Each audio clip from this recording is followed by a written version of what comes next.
Always trust. We ask the questions. What is needed in the world?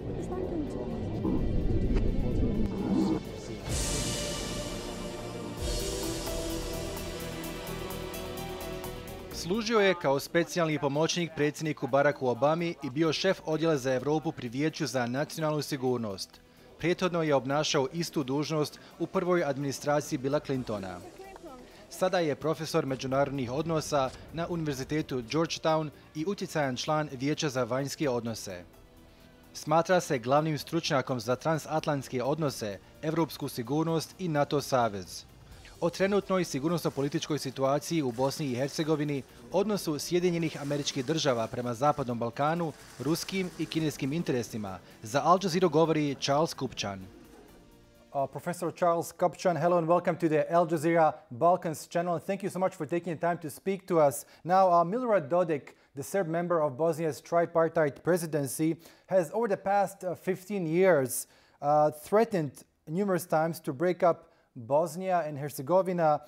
This time, he has doubled down on his threats, announcing more than 100 pieces of legislation that would withdraw the Republic of Srpska from Bosnia's central government and form his own or their own parallel institutions. How did we get to this point exactly 26 years after the war ended? You know, I think there are lots of different explanations for what appears to be perhaps the most serious threat to the integrity of Bosnia and Herzegovina since Dayton. One of them is Dayton, and that is that the peace settlement did create a political structure which has to some extent allowed politics to continue to run along communal and ethnic lines. And that begs the question of, do we need some kind of constitutional convention or a large conversation about the system as a whole and whether it needs to be reformed? I think part of it stems from the degree to which perhaps Dodik has not faced sufficient sanction. He hasn't faced enough pushback from Europe and from the United States, which has encouraged him to ask for more, to continue to push for greater distance, if not a breakup, Bosnia-Herzegovina. A third factor is Russia. You know, we've seen of late Russia relations with NATO, with Europe get worse. Russia generally likes to see instability in the Balkans. It wants to prevent the larger region from entering the EU and NATO. And then I think part of the explanation here might just be fatigue, that the United States and Europe have their hands full. They're dealing with the pandemic. They're dealing with the rise of a liberal populism on both sides of the Atlantic. This perhaps gives Dodik the sense that he has some breathing room, some room for maneuver to make trouble. But I think it does suggest that we all need to pay more attention to the situation before we see perhaps violence or some disruptive political change. Now, Russia has been able to prevent the High Representative from appearing in person to present his findings at the Security Council at the UN. Does this represent a remarkable shift in the dynamics of this region? You know, I'm not sure I would call it a remarkable shift in the sense that the office of the High Representative continues. This is a tactical maneuver to try to de-emphasize the High Representative and to play down the reports coming out of that office. But I do think that the office of the High Rep, the EU individual, Mr. Schmidt, who was in that position, is one of the most powerful levers that the United States and its European partners have to deal with the situation in Bosnia. And so I would urge Europe and the United States together to invest more in his powers, to encourage him to take a stronger stand against Dodik and his effort to distance Republika Srpska from the state structures. And I do think that especially coming out of the Trump era, where American diplomacy and European diplomacy were to some extent separated. They were running on parallel tracks. This is a moment for the US and Europe to stand shoulder to shoulder and make some tough decisions about deeper engagement in the region, because there still remain very serious problems to tackle, both the one that we're discussing now, as well as the future of normalization between Kosovo and Serbia. Right, but why would the Balkans even be a priority for the current administration in Washington, bearing in mind that it is faced with a resurgent Russia, with a rising China, tensions in the South China Sea, chaos throughout the Middle East? Why would the Balkans even be of any importance to Washington? Well, you know, no question that the United States is focused on China. One of the reasons I think that the Biden administration pulled out of Afghanistan and is distancing itself from the broader Middle East is to try to reset its strategic priorities, focus more attention, more military capability, more political capital on the Asia Pacific. And we've seen the formation of what's called the Quad. We've seen a new submarine deal with Australia. Clearly, this is the future direction of American strategy. But I do think that there are countervailing pressures. One of them is that the Biden administration does see illiberal populism on both sides of the Atlantic as one of the great challenges of our time. And in many respects, when Biden says we need to build back better, we need to make sure that liberal democracy demonstrates its ability to perform, that does require facing down challenges in our zone.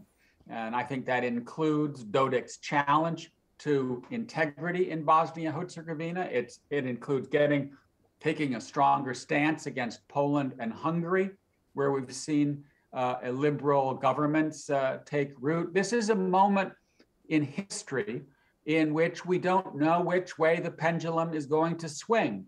Will it swing back to the political center, to political moderation, to multiculturalism, or will it swing toward illiberal populism, to ethnic politics, to more nativism? Right, but this is going to be very challenging because we see history being determined in this day. Biden will invest more in his relationship with Europe. And let's keep in mind that Biden is an Atlanticist. Biden cares about the Balkans. I served in the White House under President Obama. One of the last trips that I took with Vice President Biden at the time was to Belgrade and Pristina. So you now have in the Oval Office someone who has, over the course of his career, cared a lot about the Balkans. And I think that means you can expect more, not less, U.S. engagement.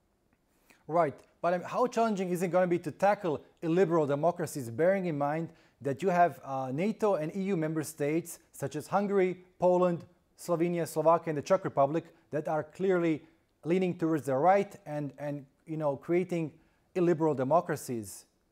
So how can you find illiberal? How can you counter illiberal democracies in the Balkans when you have these very kind of countries and states within the EU and NATO? Well, it is one of the big questions of our time. And I think we have seen the political pendulum swing back in the direction of the political center. Here in the United States, we see Biden defeat Trump. We see the Democrats in control of the House and the Senate. We don't know how long it's going to last. Elections in Virginia just recently that brought the governorship to the Republicans is a sign that maybe there isn't enough satisfaction with the Democrats. But I think that what we're seeing now is an effort by the president to get two big legislative packages through Congress to try to win back the American working class, to appeal to those by getting more assistance, programs, investment, infrastructure into the bloodstream of the American electorate. And I think we're seeing similar things in Europe. More investment domestically, a large pandemic package to restart economic growth. We just had an election in Germany where the center held. We just had an election in the Czech Republic in which the center right prevailed against the far right. So I think the tide is turning back toward political moderates, toward the political center. But that's precisely why we need to keep the momentum going. And for me, that means Europe and the United States standing shoulder to shoulder to push back against the politics of ethnocentrism, whether it's Dodik, whether it is Orban. These are our forces that are dangerous in our day, and we need to push back against them. Now, what do you make of Russia's role in undermining the transatlantic unity? We have seen Russia gradually chip away Turkey from NATO. We have seen Russia support right-wing political parties within the European Union. We have seen Russia support Brexit, which eventually led to the UK leaving the EU. Is Russia winning this war against the West? You know, I wouldn't put it in those terms, in the sense that Russia was piggybacking on internal dissent. That is to say that polarization in the United States, Brexit, the rise of illiberal populists in Hungary, this was not the result of Russian meddling. This was the result of long-term trends in liberal democracies, of immigration here in the United States, of the declining fortunes of the American middle class. And then Russia has done a very good job of exploiting those internal divisions. But the trick here, I think, is to repair ourselves from the inside out, to get our own houses in order, because that is the best way of protecting against Russian meddling. But the fact that Russia does lean in to the Balkans, right? It has attempted to pull Serbia into the fold of Slavic and Orthodox brotherhood. It attempted to block Montenegro from getting into NATO. It's tried to throw a wrench into the settlement between North Macedonia and Greece about the name change. So yeah, they see the Balkans as the last place in the sort of European periphery where they can continue to stir up trouble. But that's yet another reason that this is a very important time. The stakes are high, and we need to see more European and American engagement in the Balkans, not less. Right. Now, when you view the situation from a broader perspective, this summer there were tensions in Montenegro. There were tensions between Serbia and Kosovo. Now there are tensions in Sarajevo. Would you say that Belgrade and Moscow are testing the EU's and NATO's resolve in the region? And what happens if such acts of destabilization are left unchecked? Well, you know, I think that the glass is more half full than it is half empty. In fact, I'd say it's 3/4 full. And that's because we have seen step-by-step progress in the right direction. Right? Montenegro has turned the corner. North Macedonia resolved its dispute with Greece over its name. It's now headed into Euro-Atlantic institutions. We've seen some progress between Kosovo and Serbia, including under the Trump administration. Let's give Trump credit for getting a deal that moved ahead with economic normalization. There's a lot of work to be done. In some ways, I think Bosnia-Herzegovina is the caboose. It's the part of the Balkans that has made least progress over the last couple of decades. And that's because I don't think we have really created self-sustaining political structures. We haven't created a set of political institutions that favor moderates, that downplay the role of ethnicity, that counter corruption and patronage systems. And so I'm reasonably confident that Kosovo and Serbia are going to head in the right direction. It's going to take time, but I think there's momentum there. I think right now, the priority has to be Bosnia-Herzegovina, given the fragility of the situation and what appears to be Dodik's increasingly intransigent and dangerous stance. But now, for a number of years, the EU has managed to keep the lid on the security situation in Bosnia by appeasing Milorad Dodik's threats on the grounds. Have things gone beyond the point of no return?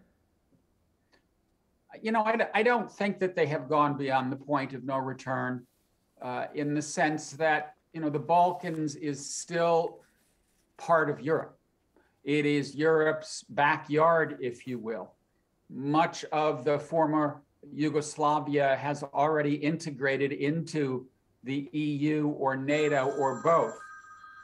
So I think we have a sense of the direction to which the Balkans are heading. It seems to me that it is inevitable ultimately that we will see the entire peninsula as part of Euro-Atlantic institutions. We just don't know how we're going to get there or when we're going to get there, but the direction of change in my mind is clear. So no, I don't think we are past the point of no return. I do think that what we're seeing in Republika Srpska requires deeper engagement and sanctions. Right, but how effective have sanctions been? And we have seen the EU and US impose sanctions on a number of high-ranking Russian officials and people close to Vladimir Putin. However, that does not really change the facts on the ground. Crimea remains an occupied part of Ukraine, which has been annexed by Russia. So, essentially, what do you achieve by sanctioning someone? Well, you know, I think you raise a good point. We have not seen sanctions resolve issues in many cases. Iran is under heavy sanctions. We don't have... North Korea is under sanctions. ...a deal. North Korea is under sanctions. Iran, Russia has, as you said, has yet to withdraw from Crimea or Donbass. On the other hand, sanctions do hurt. We know that the Russian economy is hurting because of sanctions. That's one of the reasons Russia has now developed its economic ties with China. I think we also see that countries suffer when they face sanctions. So is it a silver bullet? Does it solve the problem? No. But is it one of the most effective tools in our toolbox? Yes, it is. But perhaps the punchline here is the sanctions need to be more painful. They need to make clear that the West is prepared to stand up against efforts to separate Republika Srpska from Bosnia-Herzegovina. Right, but what do you do if you have an ally such as Germany, which still continues to have its very lucrative economic and trade relations with Moscow without regard to sanctions which have been slapped by Washington and Brussels on Russia? And Angela Merkel made it very clear, saying economy is one thing, politics is completely different. You know, I think that the relationship with Russia right now is in flux. On the one hand, we saw Biden sit down with Putin in Geneva. We saw Biden decide to let Nord Stream 2 go ahead. We now have a fairly constructive dialogue between Russia and the United States on strategic stability. We've seen a series of visits to Moscow, including by Victoria Nuland, the number 3 person in the Department of State, more recently the head of the CIA, Bill Burns. So there's a conversation taking place today that I think suggests at least the corridors of communication are open like they haven't been before. But we've seen NATO's relations with Russia head in a more troubled direction. We are hearing reports about an increased Russian buildup on the border with Ukraine. So right now, I would say the ball is up in the air when it comes to the relationship between the West and Russia. But I'm someone who believes that there is more room for engagement here, in part because I think the Russians will over time become more uncomfortable with their relationship with China. So right now, I would say we need to continue to push back against Russian involvement, particularly in the Balkans, but elsewhere, but keep our corridors of communication open, because in the end of the day, Europe will be a safer place if there is at least some meeting of the minds with Russia on these big issues. Now, a number of Balkan analysts, both here in the region, also abroad, have been warning for a number of years of a South Ossetia sort of scenario being played out in the case of Bosnia. Do you think such fears are far-fetched? You know, I do think they're far-fetched in the sense that Putin is a spoiler. He plays his weak hand reasonably well, but he exploits asymmetries. He tends to go into places where he realizes that Russia has a natural advantage and interest. So across the border into South Ossetia and Abkhazia, across the border into Crimea and into Donbass. A Russian intervention in Bosnia, the actual introduction of force into the region, would be a much bolder, a much more significant and risky move. And as a consequence, I don't think you'll see anything that overt. I think you'll continue to see efforts to use intelligence contacts, political contacts, relations with Belgrade and with Republika Srpska to try to keep the region off balance. And that is, in the end of the day, what the Russians are seeking to do. They want to keep Georgia off balance, Ukraine off balance, the Balkans off balance, to prevent these countries from moving in a Western direction. So if you could sum up now, what are the major issues that US and EU should tackle in this part of Europe, and how would strengthening the transatlantic alliance help them, you know, be on the same track when it comes to the Western Balkans? Well, I think that the first order of business is strengthening the foundations of liberal democracy in the Atlantic space. Right? We've lived through a troubling and scary moment in which the political center on both sides of the Atlantic has shown more weakness and vulnerability than many of us ever imagined. We need to get our own houses in order. And as part of that effort, we need to make sure that our neighborhood, and that includes EU members like Poland and Hungary, but it also includes countries of the Balkans that are part of the European family, part of the European space, that they move in the right direction. This is, as I said earlier, a historical inflection point in which we could see liberal democracy advance, we could see liberal democracy recede, especially because you have Russia and China pushing out an alternative, an illiberal, autocratic alternative to liberal democracy. So I think this is a time for Europe and the United States both to get their own houses in order, but to make sure that in this broad family, including in the Balkans, liberal Democrats, centrists, moderates prevail against the voices of extremism. And that's going to require more engagement. And in the case of Bosnia-Herzegovina, as I said, perhaps it's time to do a broader rethink about whether the overall political structure needs to be reformed to try to move the country past the ethnic politics, the corruption that continue to hold it back. Right. Professor Charles Kupchan, it was a pleasure speaking to you. Thank you so much for your time. It's been my pleasure to join you.